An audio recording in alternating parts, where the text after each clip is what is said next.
and I'm gonna share it on my thing as well. Share with your legions of Lifshitz. What do you call your fans? The shitheads or like the My fans are the shits. Get it? shits? The shits. Yeah, it had to be a poop thing for sure. I don't know if you could see, but I'm recording this now for later viewing. Amazing. Yeah. I got your name here. I don't know if you can tell my serial killer handwriting. I like it. I like it. That is pretty high tech, I must say. Yes, and I've got my Twitter handle over here. Follow me on Twitter. Oh, yeah. Are you ready to go? I am ready to go. Questions. Okay, cool. Okay, I'm now sharing. By the way, I can't. Oh wait, I can do a watch party. Okay. There we go. Watch together. Share to. Okay, excellent. Come join the interview. Come watch the interview with Andrew. I mean, and you can see things like me sharing the video, telling you to share. Yeah, this is great content. This is excellent content. We are giving hardcore advice. Okay, you know what? We're gonna let's get to content and okay. More. You build it, they will come. I'll come. Okay. So you want TMI, but that's okay. Yeah. Are you drinking? Are you drinking booze? Do you drink? I know there's actually coffee right now, but yeah, I do drink because it was funny. I when the quarantine started, I'm like, oh, I don't really drink at home, so I don't need to worry about alcohol. But then I realized the reason I don't drink at home is because usually I go out. I'm like, after about a week, I'm like, wait a minute. Yeah, that sucks. Yeah, you're like, wait a minute, I drink all the time. It's just normally with friends, and it's not as sad.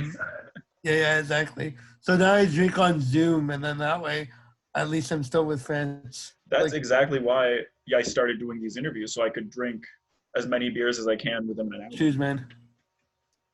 Okay, so let's start from the end. Okay. I think it's a great place to start. The end. I say the end of your comedy career, which happened this past summer. No, I'm kidding.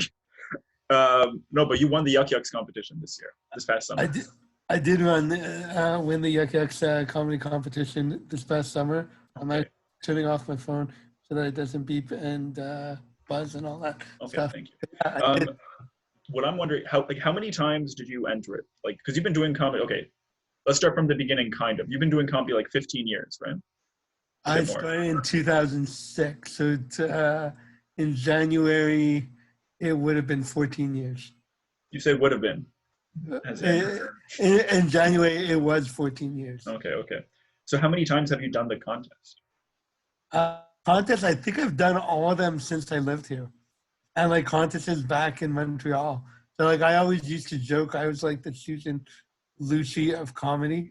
Because I don't know if you follow daytime soap operas, but Susan Lucci was a daytime soap opera, I think Young and the Restless or Guiding Light or something. And she maybe One Life to Live. I don't know. Irrelevant. But so every year she would be nominated, but never won until like after her 14th or 15th nomination. I'm like, yeah, that's me. And like there's times people, they're like, you were so close, Michael. You were like neck and neck, but we gave it to the other person. I'm like, okay, well that really doesn't make me feel any better. But thank you, I appreciate that. Yeah, the better off not telling you. Yeah. That's what I was wondering is how cool did it feel? Because this past summer, like the one you won it's been my, I think, 8th year in a row. Like since I've been doing comedy, it's been my 8th year in a row. And it's the first time I even made it past the first round. And it felt like I won. Like it was a huge monkey off my back. Did it feel like a relief off your shoulders almost? Or was it not that deep? Yeah, so actually here's the funny thing. I actually was not expecting it. Like I don't know why in previous years I thought it was possible. This year I don't know if I was in a weird headspace or what, but I just went going with the theory, okay, I'm going to do it. And I don't know if it's like force of habit. I'm like, all right, final show. I'm going to go give it my all. And then I'm going to come in second. And I remember I was sitting in the back and it took me a minute and I forget who it was. I want to say Woody LePan. I don't remember who. I think it might have been Woody. He patted me on the shoulder and said, "Congratulations." And then I kind of snapped out of it. I'm like, "Oh wait, that was my name." So yeah, I actually was kind of taken by surprise that I won. Because also, I mean, not realistically, we're blessed in Ottawa with an insane amount of talent. And I'm not saying that to suck up to anybody, but we do have a ridiculous amount of talent. Like if you look at the Yucks final and the wild card show, and I think to some degree even I'll be honest, the wild card show, I was happy that was the wild card. Yeah. I would only have to compete against one of those people because the wild card show was insanely packed with talent. But yeah, so yeah, I mean, it was great to finally win something. It was kind of cool. And like the prize money, I think the prize money actually equaled my best year in comedy. So I don't know if that said something about how generous the prize money was or how shitty my comedy or how both. my comedy is, but it was kind of cool though. That is cool. Okay, now let's go back. You started comedy in Montreal. How'd you get into comedy initially? Okay, so I lost a bet, which is I think Okay.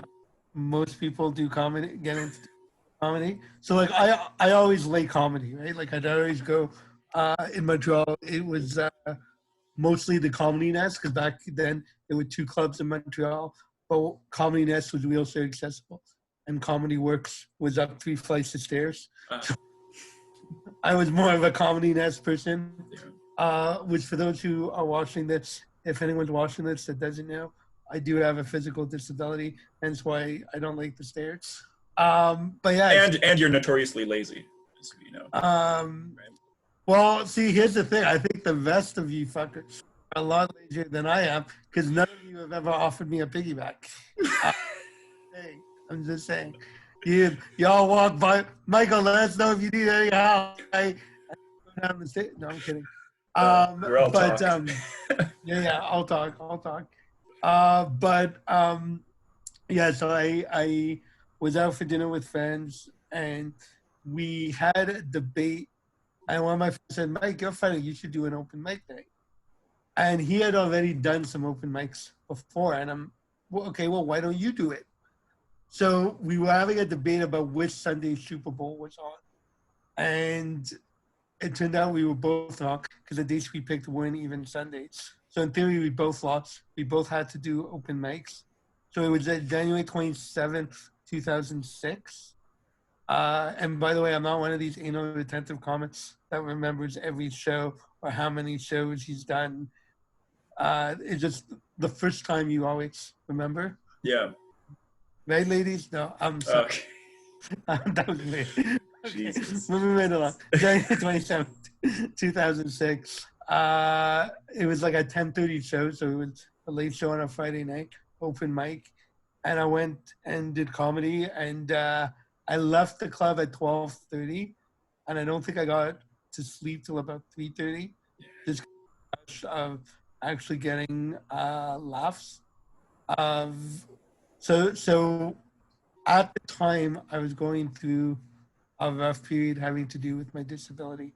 And I decided I want to do something about, I want to show people what someone with a disability could do. So basically what was happening was I had gotten my wheelchair to use in 2005. And then a relationship I was in ended in part because of the disability. And like I moved out on my own. I went to get furniture and did like the no interest payments, 36 months, no interest. And every single place I'd go, they'd be like, "How are you qualifying for finance?" I'm like, "With my job, like my salary." And they're like, "Wait a minute, you work." And I just got really frustrated. So I wanted to do jokes. So I figured, okay, you know what, comedy, I'm going to do comedy about my disability. And I got inspired by and I'm sorry if I'm jumping ahead to one of the other questions. Um, but the inspiration for doing comedy about disability was I'd seen a comic called Chris Finesca, and his nickname is Crazy Legs. He's based out of the U.S. and he has cerebral palsy. Just for laughs, and he comes out just on his walker on stage, and he sits down, and he starts doing his act. And one of the jokes I remember to this day was he goes, "Every time I'm fighting with my wife, she tells me to stop shaking my head." And I thought, what a great way to break the ice and talk about your disability. Yeah. So that's when I basically started doing comedy. So the joke that I often open my act with of that I have a disability, multiple congenital musculoskeletal abnormalities, the medical term for slightly fucked up. That was the first joke I actually ever told. So I literally told that, and I got laughs, and like from that laugh, I was hooked. Like it's like a drug, right? Like I'm sure you can relate to it. If you go X amount of time, okay, well maybe funny comedy. Yeah, I've never killed. All of a sudden, I'm dropped from the. All of a sudden, connected. I don't know what happened. You're the roast but comic, no, like and we all know that. no, I'm not. Let's not go there. I think we've established that neither of us are the roast comics. But yeah, I basically fell in love with it. And now it really does become an addiction. Like after X amount of time, you got to start. Like during the quarantine, every time I go to the groceries, I try to make the cashier laugh. Just for the simple fact, I figure it's gotta suck having to work like in these conditions of being so nervous and like everyone on edge, to at least lighten the mood a little bit. But yeah, so yeah, there you go. It's Thank you. You reminded me. Remember when we did the annual like roast show awards, and I had a really bad set. Yes. And then you also had a really bad set, but then you kept getting laughs by just being like, "At least I'm not Wombolt." Yeah, because I kept on going. I'm better than Andrew. And you were. Although, which was what I was alluding to when I said clearly neither of us should be roasting. But in your defense, one guy did say, like towards the end, that not much better. So, and someone stuck up for you. Yeah, I would hardly call that sucking up to me. It's more burying you. Either way, when No, would you say? I meant defending you. But barely. Like somebody threw a shoe at me. Let's not get into it. It's still a soft spot for me. Okay, so you started comedy. When would you say your first time where? Well, no, let's go back. So your first set, it went well enough where you were going to keep going. But when would you say you started to think like I could really like be good at this? So I think it always was something. When I was living in Montreal, when I started, I was working in financial planning. So comedy was kind of more of a side hustle for me, and it always was kind of let's see how far I could take it, kind of thing. The only probably when I moved to Ottawa that it became more of a okay. Let me see if I can make it as a comic with doing other things. Like it wasn't. I was like I've never gone full. I'm going to be a pro comic. That's the only thing I'm going to be doing. But I think actually not even when I moved to Ottawa, probably 3-4 years in, I was like, okay, let's see how far I can take this. I think I think probably 2009. So 2009, I got an audition with Just for Laughs. As you may have noticed by the lack of as seen at JFL, in my bio, I didn't get into the festival. I got an audition. I think that's when. I think because I kept on thinking, okay, I want to make it back and actually get it. Mm-hmm. So yeah, maybe one day. I'm still waiting, but who knows? Yeah, I think you will, or you won't. Honestly, my take is I can only do my best and put my stuff out there and try to make people laugh, and whatever comes of that. I mean, any opportunity I have to apply to stuff, I will do it. I'll give it a shot, but I think you can go a little bit crazy if you're trying to do it for someone else. So Yeah. my thing, I always believe in I'll put something out that I'm proud of, and then let the chips fall where they may, right?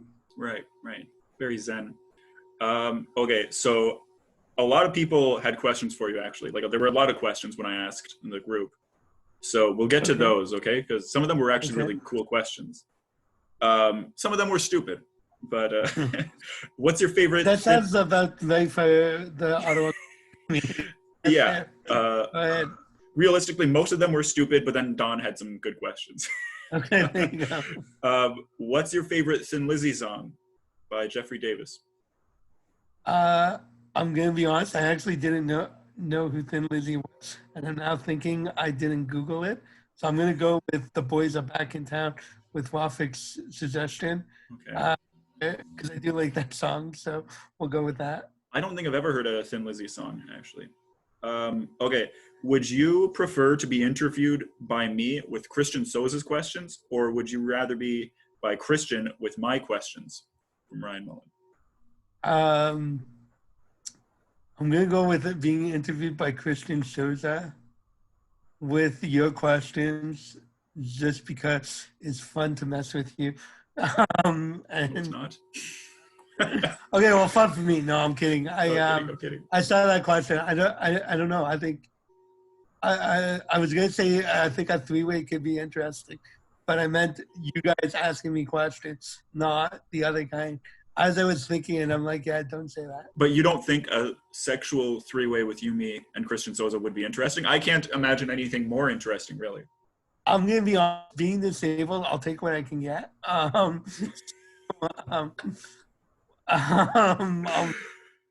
be totally honest. So yeah, Christian, let's talk now. I just made this awkward. Yeah, no, I made it awkward, and you really yes-anded it into a worse situation. I just drove it. You were the setup, and I drove it home. No pun intended. That's you, baby. Okay, so this, I don't know. This is from Brent Sills. Do you know Brent? I do know Brent. Okay. How important is it to be able to find the funny in tough situations? Also, when is it too soon? Like I said, like how soon is too soon for like hot topics? I think it is important to find the funny in everything. I mean, that's what I do, right? Like I realize there's people who think I'm an idiot or an asshole to make fun of my disability. But to me, you've got to, I mean, it's therapeutic. I think you can, finding the funny in tough stuff, it helps. It makes it easier to talk about and more manageable to talk about. And it's also a way to get out your feelings. I'm a big believer in using art, whatever art medium you want. In our case, it's comedy. Looking at your little blackboard with the pictures, yours might be actual drawings. I don't know. You clearly can't see the pictures. Those it's not art. I was trying to make up for the other comments. But so I'm a big believer in art as a form of self-expression. So I think it's important to express yourself and get whatever your feelings are out. As far as it being too soon, and I think this goes for everything in terms of the debate. Can you make a joke about this? Can you make a joke about that? My personal belief is you can make a joke about anything at any time, but that freedom doesn't mean freedom from consequence. Meaning if people don't like the joke and are going to give you a hard time after about it, you've got to be willing to take that. It's not just, because sometimes I feel like comics think I can say whatever and either you can laugh or not, but you're not allowed to say anything. It doesn't really work that way. So if I do a joke, it's got to be something to put, something to, what's the word I'm looking for? If I do a joke, I've got to be willing to stand by it. Right. If I say a joke, I'm willing to face with it. There's not a joke I tell. I think there was once I told a joke that I'm like, okay, that probably wasn't a good decision. What was the topic, or did you want to share? I think it was something about dying of cancer. I forget what the joke was, but it had to do with cancer, and it was right after somebody in the community died of cancer. So it was just a timing. And the funny thing is, as I start the joke, I'm like, this is not going to end well. Yeah. I kind of knew where I was going. And luckily, I don't know if I get a pass because I'm in a wheelchair or I'm charming enough and the rest of it was funny. So they forgave me. But yeah, the crowd didn't like the joke and I had to I had to do some work to get him back on side. But that's a good point. I had a one-liner that before I said it, I knew it was just a fully racist joke. I just thought it was kind of like witty, or so I said it, and I remember like there was a lot of backlash immediately. Like I heard a couple of groans and stuff, but luckily this was like an infamous show where afterwards the guy after me, he just alienated the crowd in such a huge way. Like he got banned from the venue. Like he made such a bigger scene that everybody forgot that I just made a terrible, tasteless joke. Yeah, I like it. It's kind of like Mussolini, the guy, but next to Hitler, he kind of gets passed, right? I like that because I normally end up with a lot of people comparing me to like a Hitler Youth, but I am more of a Mussolini kind of dictator. That's good. That's good. This is great, Michael.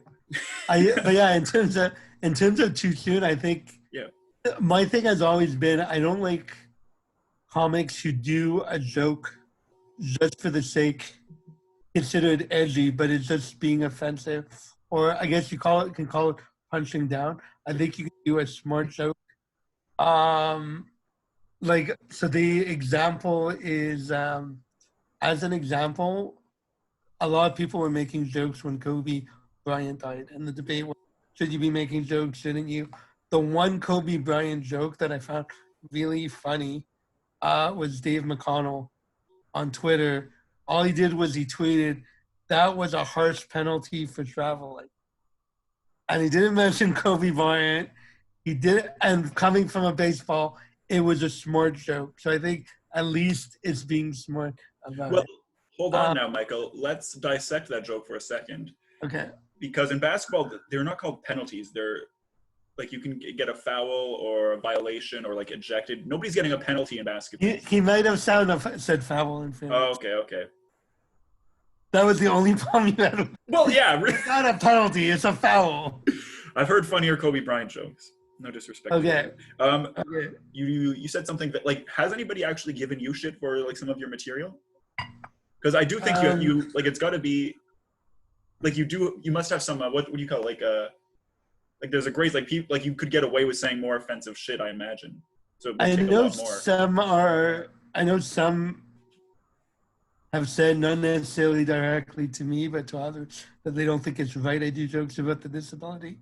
The one time I got in trouble, it actually wasn't comedy. It was a speech I was giving. Because I also do speaking. So I was doing a speech at McGill for managers. And I started by talking about the terminology. And I was saying how handicap means put at a disadvantage. And my argument was that it depends on the context, because if you say put at a disadvantage, if we're talking me running a marathon, yeah, I'm at a disadvantage. But and this was like in February, in the middle of winter, I'm like being able to park next to the door this morning was a pretty big advantage. And at the end of the presentation, there's a question, and a woman raises her hand, and she was in a wheelchair. And I mentioned that because if somebody else who's disabled has an issue with my comedy, I'll take it a little bit more seriously than if somebody who's not disabled tells me something, because with due respect, I don't need someone who's not disabled to tell me how I should feel about my disability. 44 years of being disabled, I've gotten pretty good at working out my shit. Uh, but so anyway, this woman raises her hand and says, "It's not really a question; it's a comment." And she starts going about how you said it's an advantage. It's not an advantage. We need. It's a matter of our safety. We need our disabled parking, and she's going on and on. And so the reason why I always tell jokes, even when I'm speaking, is to lighten the mood, right? Because if I make a joke about it, I realize a lot of people can be uncomfortable talking to someone about their disability, right? Mhm. They don't want to say they don't want to say the wrong thing. They don't want to embarrass, offend me, or whatever the case may be. So by me telling a joke, it kind of lightens up the room, and they're like, "Oh, okay, he's okay with talking about it, so we can talk about it," right? Which is the whole point, right, of doing Right. this presentation. And as soon as she made that comment, you could feel like the oxygen come out of the room, and Right. everyone straightened up. So I said, I'm really sorry if you were offended. It was a joke. You might have heard when I was introduced, they mentioned I'm a comic. um, Not everything should be taken seriously. And afterwards, she came up and we chatted, and she was fine. But um, I come back to what I said before about, like, honestly, if anyone is offended by a joke I tell, I honestly am sorry. Like, I'm not trying to offend. I want audience to leave happy and entertained. And I mean, if I can make them think, fantastic. But at the very least, the bare minimum is have them entertained. Um, and I am sorry if I offend them. I just don't know that I would change the jokes. Right. You're not that sorry. No, but like, I get it. uh, the reality is no comic is going to have 100% of the audience find him funny. Right. But as long as there's people who think that I'm funny and will laugh at my jokes, I mean, if nobody laughs at your jokes, then it's probably not a very good joke, and I'll stop telling it. If at That's an least interesting theory because I like to do the same jokes for like 7 years without laughter, like regardless of the laughter. we've noticed it's an interesting approach. We call Ah, it one ball technique. shout out to my Wham boys out there. Shout out to Mm. my Wham boys. Those are my fans. Got a question from Tavis. Hey, is this whole thing like a gimmick just to get stage time? So as I commented, it's not a gimmick. It's called being committed to a bit, Right. right? So like, It's so funny. I went into my mom's uterus, broke some of my bones, so when it came out, I was not properly formed because I knew that one day in the summer of 2019, after 44 years, I would win the Mike Arnold Summer Comedy Competition. So see, that was the combination of the plan that I intentionally made myself this. I subconsciously made my mom smoke and do crack. No, I'm kidding. That's Oh, not, I was gonna say smoke and do crack. No, yeah. I'm kidding. My mom didn't do that. Mom, I love you. Uh, it's Okay. um, it's, Back to this competition. Actually, I'm wondering, did you get any like did it up your status with the club? Like, did you get more work from it, or because you were already getting some, I think. I was already getting some. Did it up my status? I don't know that I necessarily got more work. Right. Um, I think it definitely gave me another credit I could add to my bio. Yeah. Um, or Say I no more. Say no could more. add to my bio. Okay. So it has that credibility. Um, and I'll continue looking. If it's, I mean, I don't know if they're having a competition this year, but I feel like once a new person is crowned, probably have to come up with a new credit. Um, That's right. You can't. um, I feel like if in 2029, I'm like 10 years ago, I won a competition. I've done shit all with it since, but I won a competition. So I think there's only so long I can write that one for. Okay. Um, well, yeah, you're kind of in a great spot then because you're kind of like the Raptors. If the basketball season doesn't continue, they remain back-to-back champions in a way, right? So if there's no competition until 2021, you're 2 years running. See, I thought about saying that, but I thought that kind of makes me sound like I'm rooting for this to drag on longer, which I'm not necessarily, because as you may tell by the beard, I'm really missing my barber. You go to a barber for your beard? I do. Whoa, you are financially set. You're doing well. No, I'm just the Oh. reason I got the beard was because it got harder for me to shave in the morning. Oh. So then I only shave on the weekends, because on the weekends I could like shave half of one side, take a break, and then do the other side, which when you're going to work you can't do. So one weekend I missed shaving. I forget why. And then so the beard started becoming more, and people are like, you look good with the beard. And that's how I got the beard. So now I, in theory, could take clippers and try and trim it myself. But the challenge is I also don't have, so I have someone come help me with my cleaning and stuff, like to help out around the apartment. Yeah. Which is not happening because of COVID. So I'm trying to be super neat.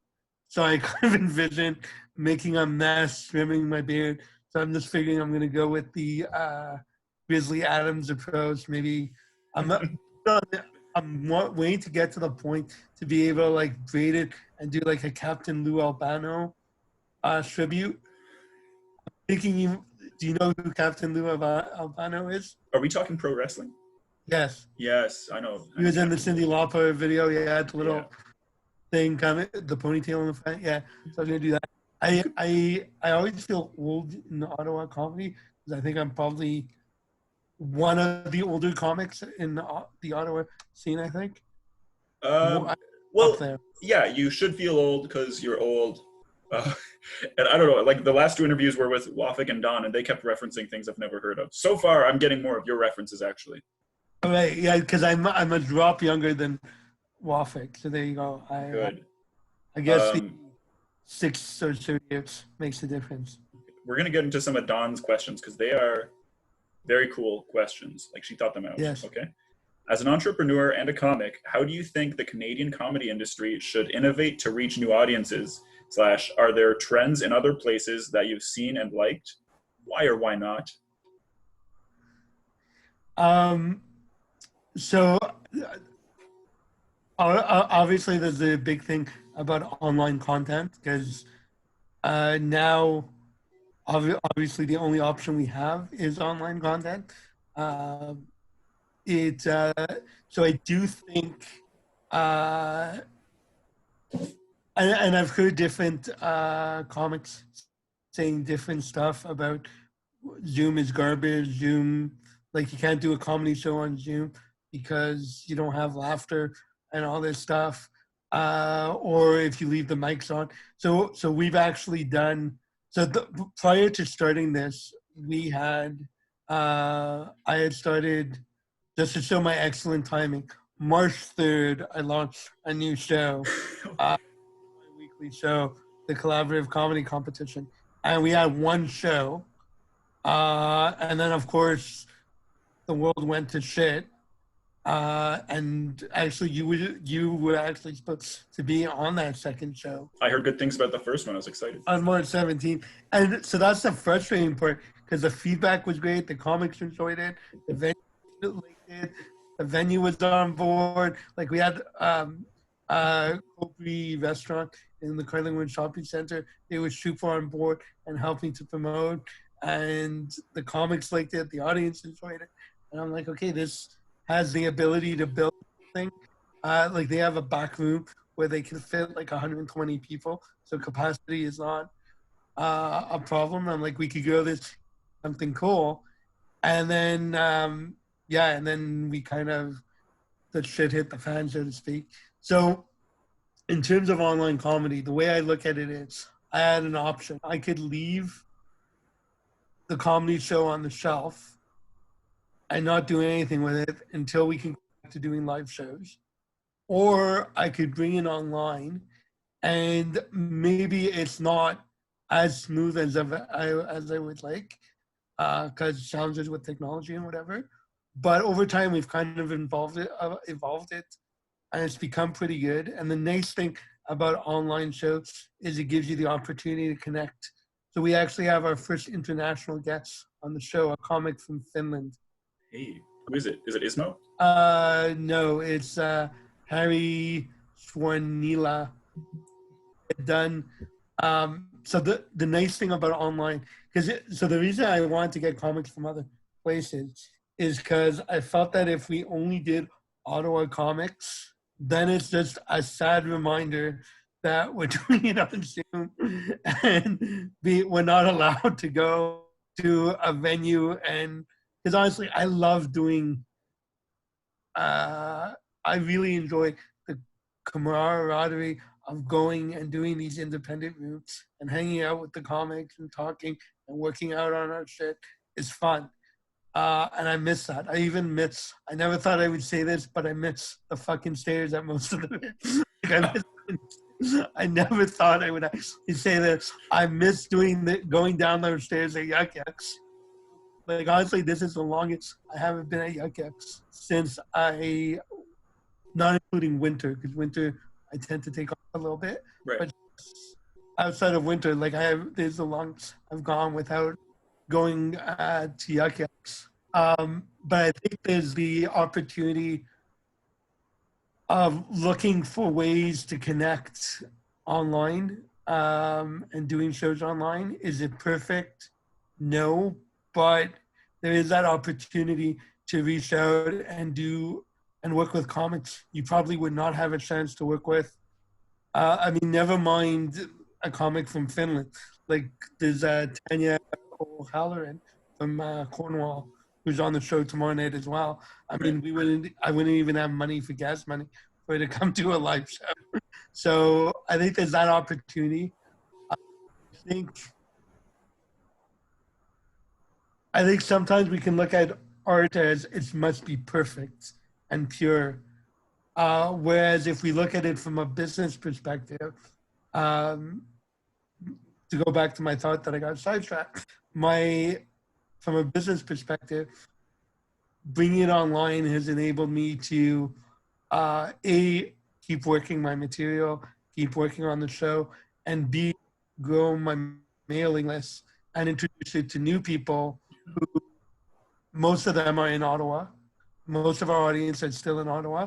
So that hopefully gives the opportunity that when we can go back to doing live shows, we're able to, those people will follow with us and come.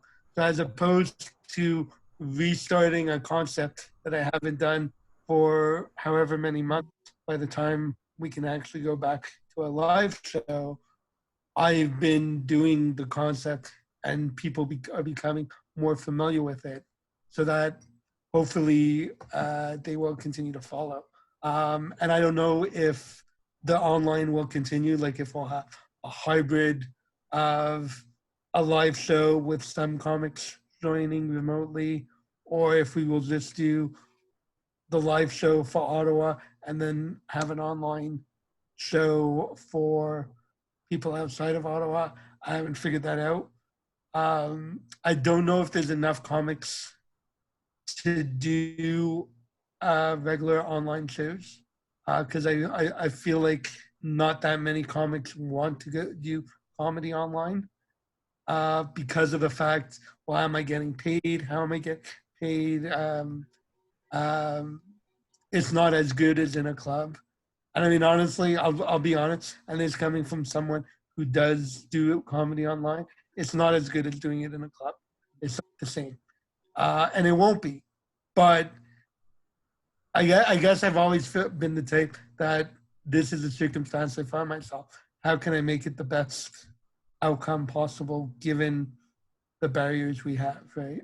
Yeah, I actually love doing comedy. I did one show, like New Brunswick open mic, and I thought it was really cool. They had the audience like mic, so you could hear everybody, and it was just like, hey, don't heckle the show.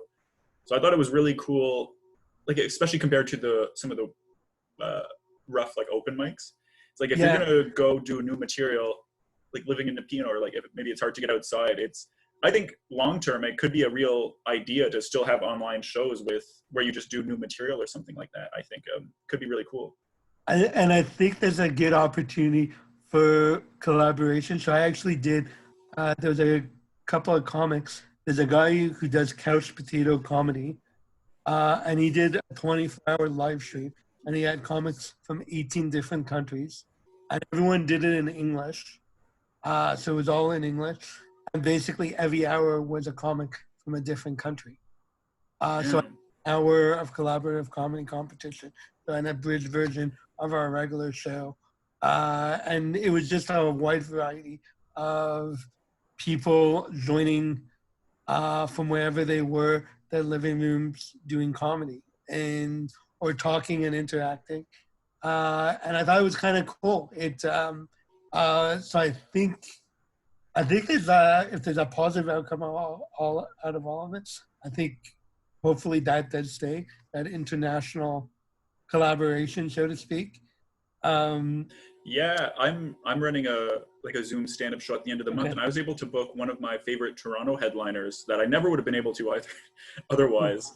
And it's like things like that are so cool. You get to learn from like different comics that you'd never get to meet otherwise.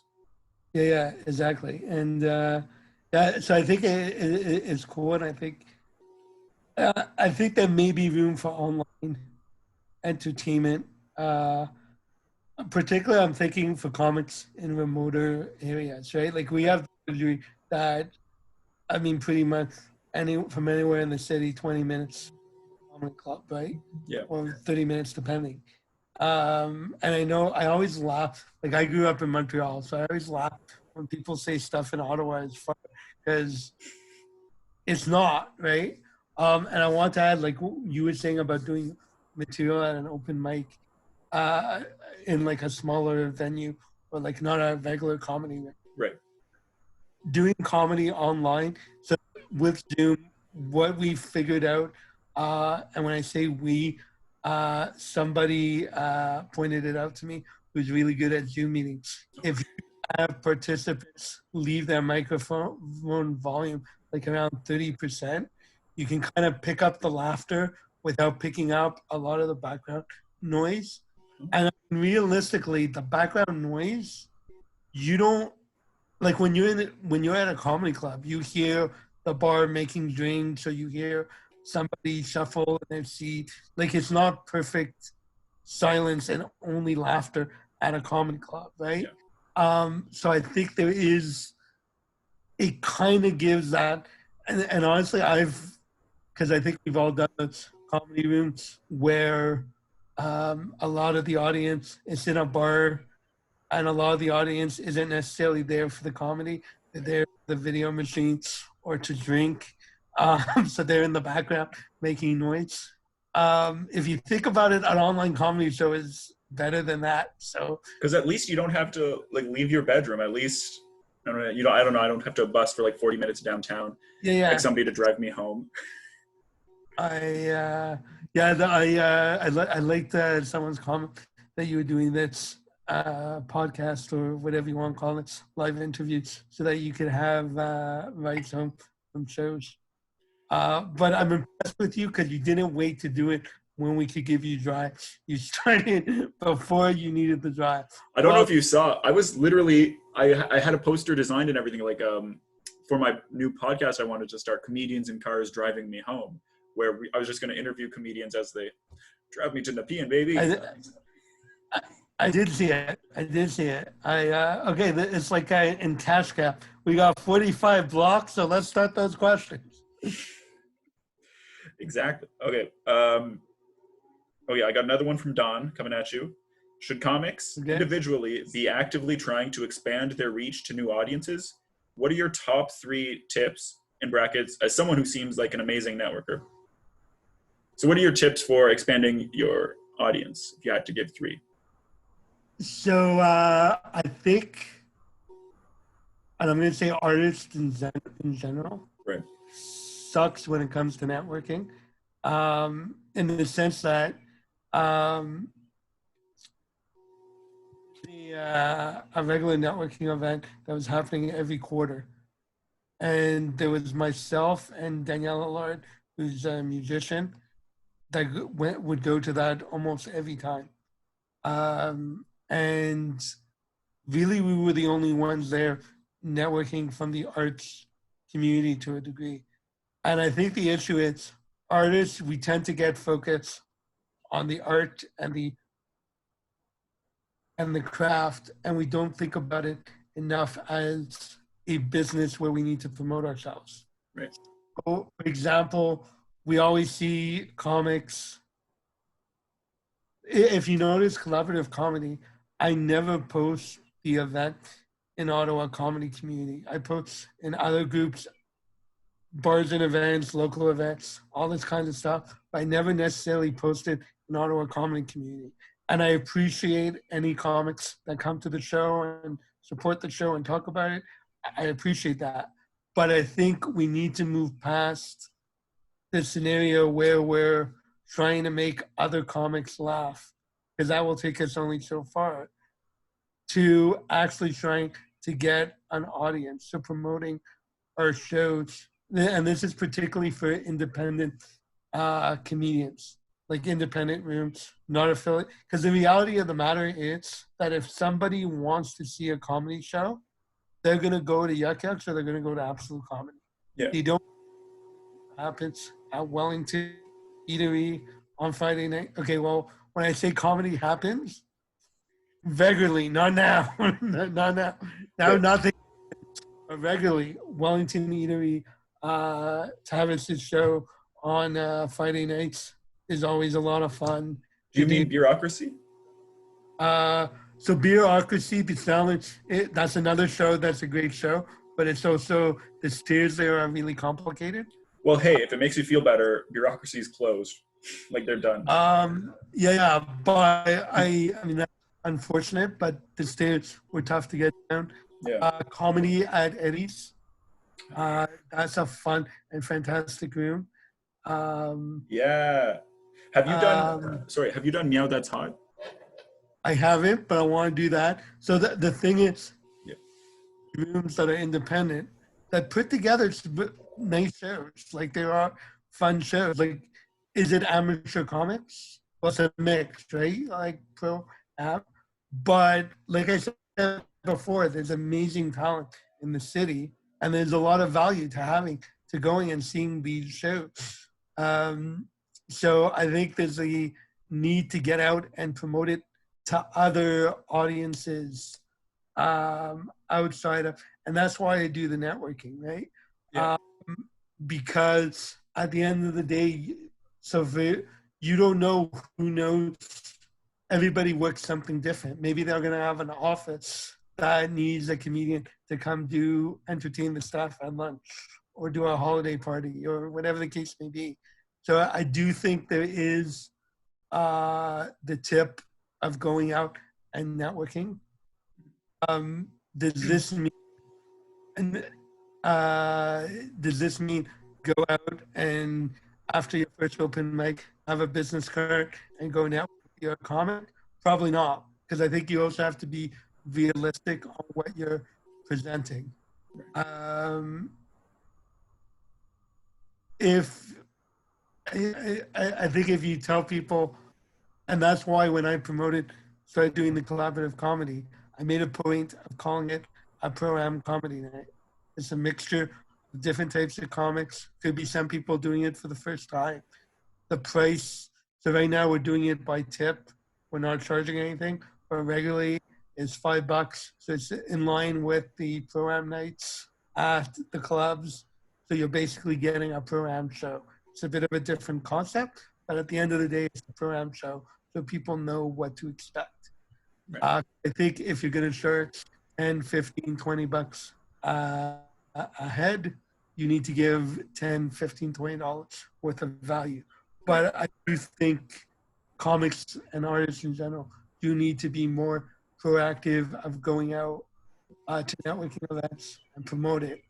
I'll give you guys a quick example. I went to a meetup group. So I don't know if you know Meetup. No. Okay. So Meetup I do. Yeah. So Meetup is basically a website where people organize groups, and you basically get together with people with like interests to go do something, right? So it could be go play pool, go out to eat, go hiking, whatever the case may be. So there was one night, trivia night. Now I'm going to an event. People don't expect to be sold, but I had a bunch of postcards in my pocket so that as I'm talking to someone and we're chatting, what do you do? Oh, I have a comment. So, oh, that sounds really interesting. Do you have information? You can whip out a flyer, right? So Yeah. if you're doing like Lafayette at the cafe, when you go out, do you keep, if you meet someone when you're out, do you have a way to give them something to get in touch with that, with you if they're interested about I it? would normally just give them David Haddad's phone number because that's what they really want. Everybody just wants to call David Haddad. Did you like that joke? You drank I coffee agree. instead of laughing. I agree. I know I would prefer to be talking to David, but We all would, Michael. But he's busy. I can't help but feel a little rejected.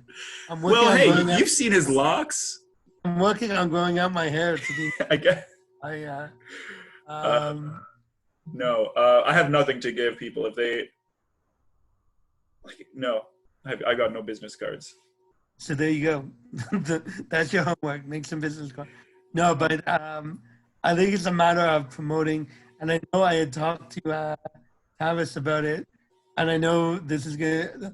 I know Faces Magazine Awards is a hotly contested complaint topic in Ottawa comedy. Yeah. So this may be an unpopular statement, but I actually think we as a community should get them to create a topic, a category, independent comedy rooms, and basically have a list of Wellington Eatery and Cafe at the Laffy. And although I think that's now finished, right? Did Yeah. I hear that? Okay. Well, Sorry, we were supposed to have one more show, but the quarantine. Okay, so I will stop mentioning it. So whatever your hurts. show is, that would be there, and just have a list, and not so much to care who or Swizzles, not so much to care who actually wins, but just as a means, because so many people are going to the site, just to get people to know that these shows exist, right? Yeah, that's a great idea. So that was one of my thoughts I was going to bring up in Ottawa comedy community for producers when the nominations are out. I haven't mentioned it yet just because I didn't want the 87 comments on how Facebook sucks and it's all a big lie. And the question, will Tom Green's show podcast be on the list? I don't know. But yeah, and you're laughing because you know that's true. Yeah, yeah. Will happen. But yeah, so I do think we need as a community to do a better job of promoting outside of, because it's great hanging out and telling jokes amongst comics, but it's even better if we can get audience to come. Yeah, like real pay for people. tickets and actually make some money from our craft. Whoa! Don't get crazy now, Michael. But yeah.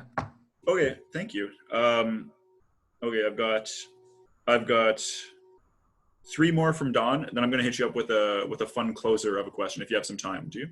I like it. Let's do it. Okay, cool. Okay, do you have a good heckler takedown story?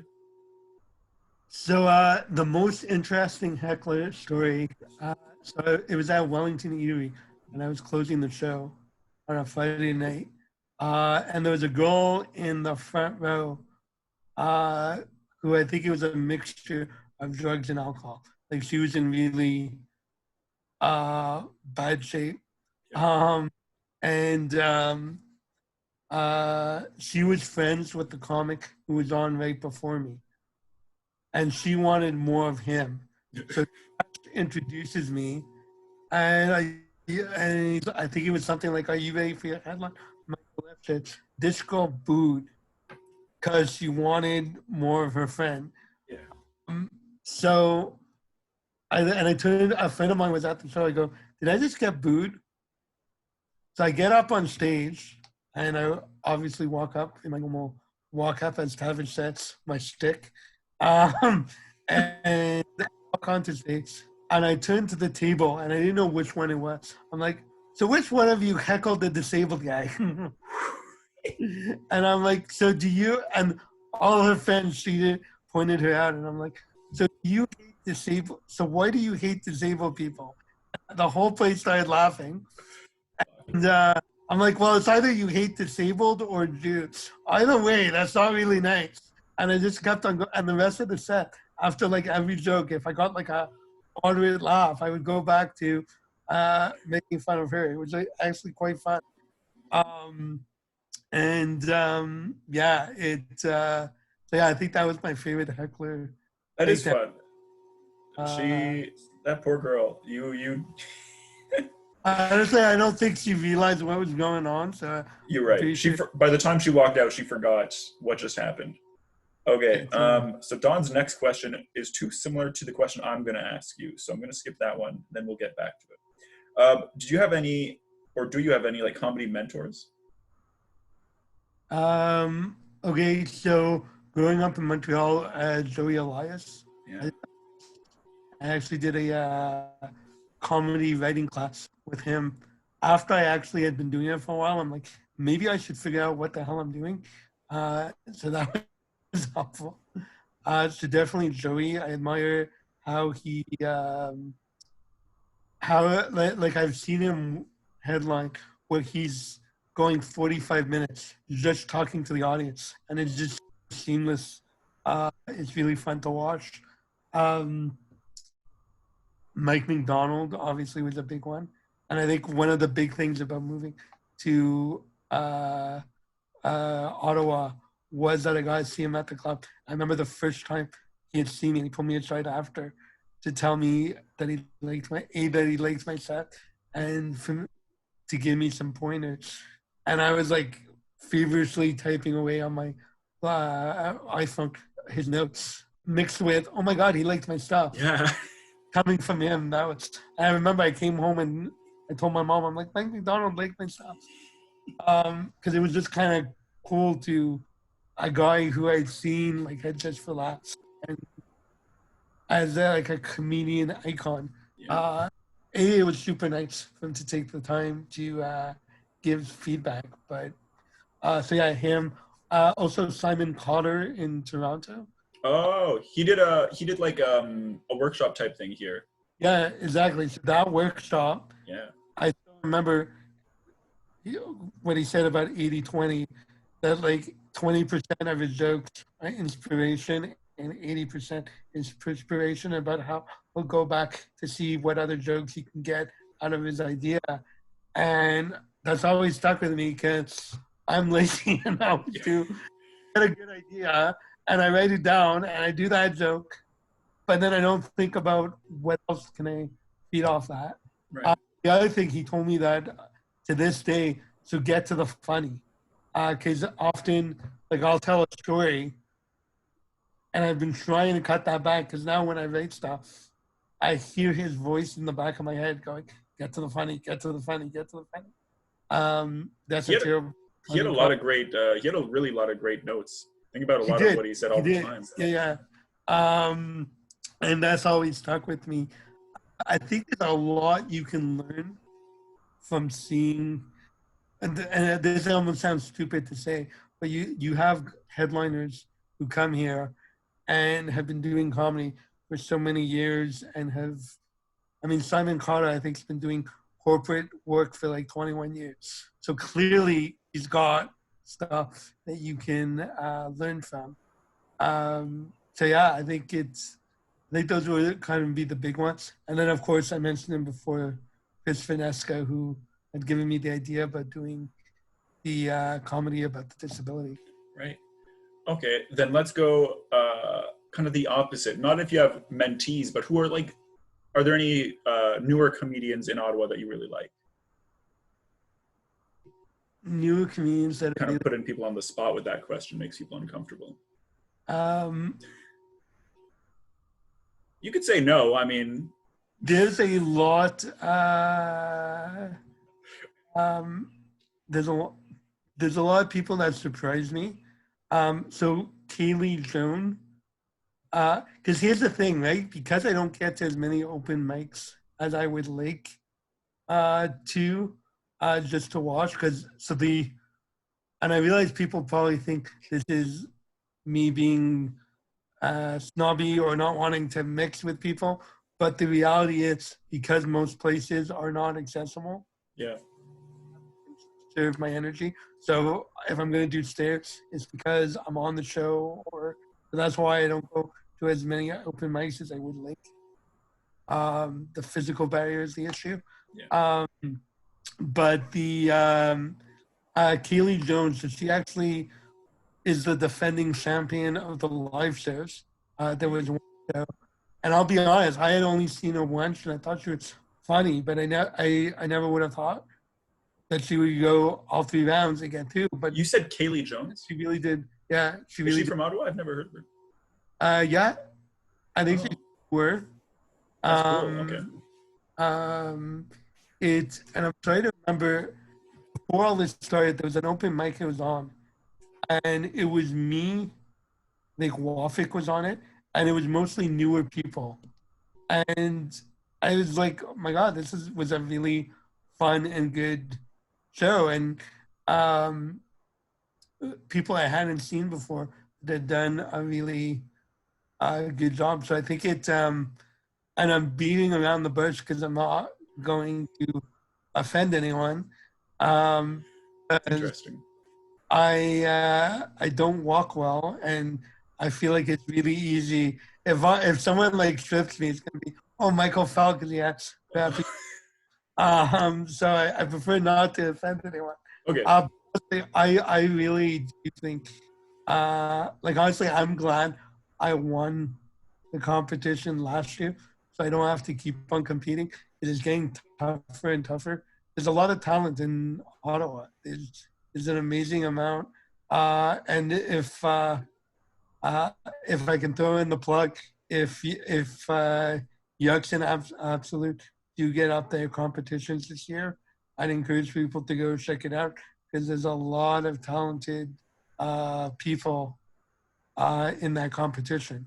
Um, and I'm not talking just at the end. Once they get through, even the preliminary rounds, I think Yeah. have it's a fun show without question. I think it's really fun. You get to see Romantic. so many different comedians trying just trying their best, and it's so cool to see. It's so stressful to be a part of. Okay, this will be my last question. Okay, I think it's kind of fun. So imagine you get to do comedy tour across the world with 3 comics, your choice, living or dead, any level you'd like, and you're gonna MC. So who do you have as your opening act, your middle, and your headliner? Wow. I'd like to have I'm going to say George Carlin. Okay. For the fact, and let's go as the can I have 3 headliners because they're pretty big guys. I don't know. No, I want there to be some tension. Okay. But you could still have headliners. They're just only going to be able to do like 15 minutes. Okay. So I would say have George Carlin.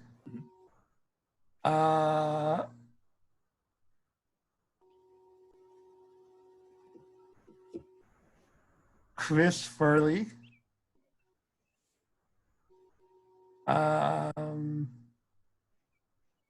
Actually, for stand-up, I don't know. I'd say Chris Farley, George Carlin, Mike McDonald, and let's go with Joey Elias to throw in one live guy. Oh, so what would the order be? Who would go when?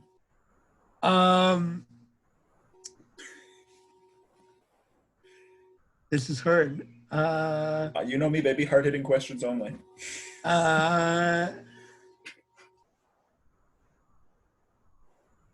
So let's go with Joey, Mike, and George Carlin. I think depending on when you get all these guys, I think that tour, like the tour bus, I think that could be a real riot. I think that could be really fun. It could be a, and by the way, just to elaborate, the reason why I backed off Chris Farley is I feel like Chris Farley is better at sketch than stand up. I never saw him do stand up, but I just feel like he was so good with sketch that, like, honestly, I always thought it was so terrible that Chris Farley died before the whole Vault Forward thing because Oh, on Saturday Night Live. I thought you were going to say that it's horrible would have that been he phenomenal. died before David Spade died. Yeah. Although, interestingly, you haven't heard much about David Spade. Although, sorry, I should say that. He has a talk show now. I was going to say he hasn't done much since. No, what do you mean? Chris David Farley, but Spade's no. killing it. And Okay. I want this to be, if you walk away from anything here tonight, I want you to know I think David Spade is really attractive. Like, he's a really good-looking guy. I can see that. I can see that. And actually, I do that. I just realized I'm an idiot because I actually do watch David Spade's show. I had recorded. He had one night. He had David Spade had Adam Sandler talking about when they started comedy and how it was when they started doing stand up, and about going and hustling and doing the different rooms and the open mics and all that kind of stuff. And it was and I remember I like was falling asleep, so I had recorded it. I gotta go back and watch that. But there you go. Last thing, promo. Why don't you like advertise your show here for a second, and then we'll say goodnight. Okay, so collaborative comedy competition. You can follow us on social media at Collaborative Comedy, and do it every second Wednesday. So we have one tomorrow night, and then May 20th, and then June, whatever is 14 days. Yeah. So you get the idea. But if there's actually a Facebook. So Facebook is weird in that I'm never sure the best form. So there's a page, and there's a group. So I encourage people, if you join the group, then I can invite you to the events automatically. Because I'm like, okay, I feel stupid inviting like 500 people when like 450 don't care about it and are not going to come. Yeah. So let's make it efficient. So if you want to hear about collaborative comedy competition, go to the collaborative comedy competition group on Facebook, and then you'll get invited to all the shows. And I'll post that. I'll post the link to the group in the comments on the stream, actually. Awesome. So it can be found. Anyways, I love you, Michael. Wait. Call me. Love you too, man. Thank you. Hopefully I will see you soon. And thanks for doing this. One day. Thanks again. Take care, man. Have a good night. You too.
Fuck.